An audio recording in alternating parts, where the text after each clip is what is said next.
Hey guys, what is up? It is me, Rosmo, and I'm currently working on the promised Chai Part 2 video since you guys hit 10k likes in less than 2 weeks. And I didn't expect that you guys would actually hit it at all. I'm still in the works, so for now, I'd like to talk about this little tablet gifted to me by Parblo. And I think that you'd like it, especially if you're just starting off in digital art or you want to find your first tablet. I know I say that most of the time in my review videos, but the more tablets I find on the market, the more they get affordable and like cuter. I mean, look at this. This is the Intangbo X7. I hope I said that right. It's one of the many tablets Parblo has in their store, and I was surprised to learn that it's not the cheapest one. But this tablet is on the low side, and it looks adorable. This is my first tablet that isn't just straight up painted black and red. I mean, it does have a black colored version, if that's what you like, but it also has a pastel pink and pastel green. So it's on the cheap side, it's cute, but is it good though? Let me give you a rundown. They have a pretty standard sensitivity level of 8192 with their pen that is battery free, which means that you don't have to worry about charging it all the time. It has a little knob here at the top left where you can change the modes to adjust to which device you're using, whether it's PC, Android phones, tablets, or Chromebook devices. That one feature is common in screen tablets, so this is the first non-screen tablet that I have that has a very useful knob feature. Just below that are 5 customizable express keys. It's not much, but it is enough to fill your basic hotkeys like the brush, fill tool, select tool,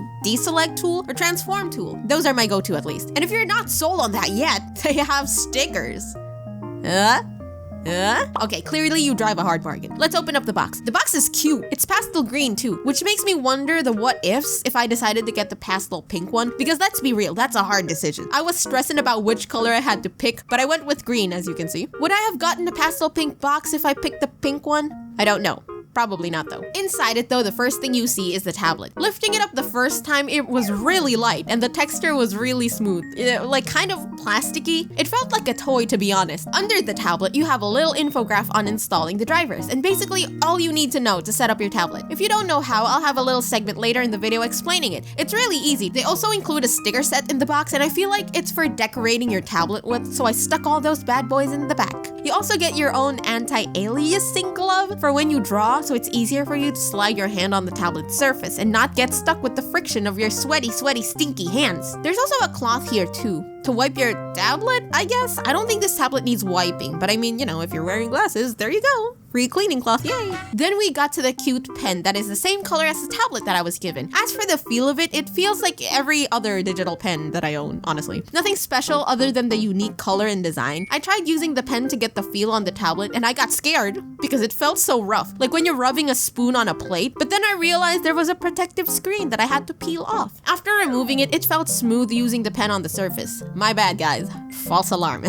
Lastly, there's a booklet inside for a quick start. It's basically the same paper that you saw earlier, but a little bit more detailed. If you encounter any problems with the tablet, probably. If you know how to set up tablets, you can skip to this timestamp to hear my thoughts on drawing using the tablet. And if not, stick around and I'll give you a rundown. First, go to parblo.com, click getting started, then download drivers. Once there, find a model of your tablet and click download. Once you do that, just extract the files. But make sure all the art softwares are closed. Open the driver and you can fix the buttons and pressure sensitivity as you wish. If you need a frame of reference, I usually bend this line lower down to the right to give me a lighter stroke whenever I put less pressure on the tablet. My recommended buttons would be the brush tool since you switch a lot back to that from the eraser. The second one is the flood fill tool. Whenever you color base colors, select tool, deselect, and then transform. If you ever want to adjust your sketch mid-drawing, which I happen to be doing a lot, use the lower button on your pen as an undo and the upper as an eraser. You can explore what fits you best though, but that's just what I go with. Now let's talk about drawing on it. I guess the only major drawback I can say from this tablet, coming from someone who uses a screen tablet, is that it's slower to work on, especially since you have to focus your eyes on the screen while your hand is on a different space, but that's something you'll get used to after a while. The wheel feels like a toy. It's not very heavy, but I don't really use that.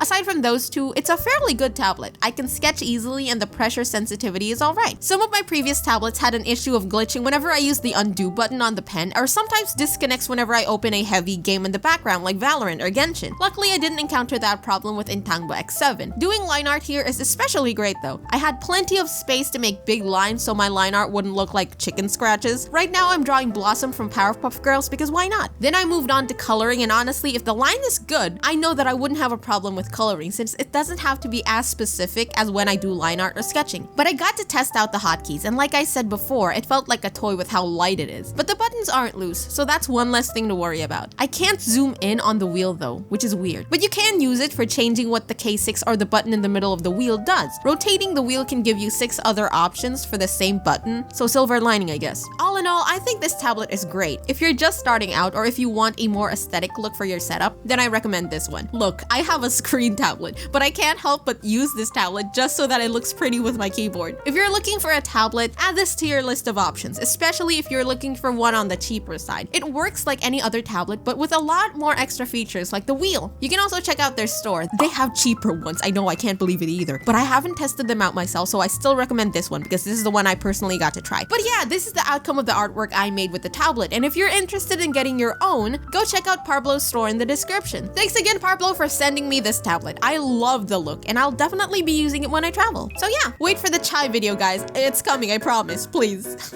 A little bit of patience, please. That being said, shout out to my patrons. I can eat food because of you guys. Thank you. Christian V, Mine Hack, Jacob K, Kanger, there I said it right this time, and 𝐀𝐦𝐚𝐳𝐨𝐧.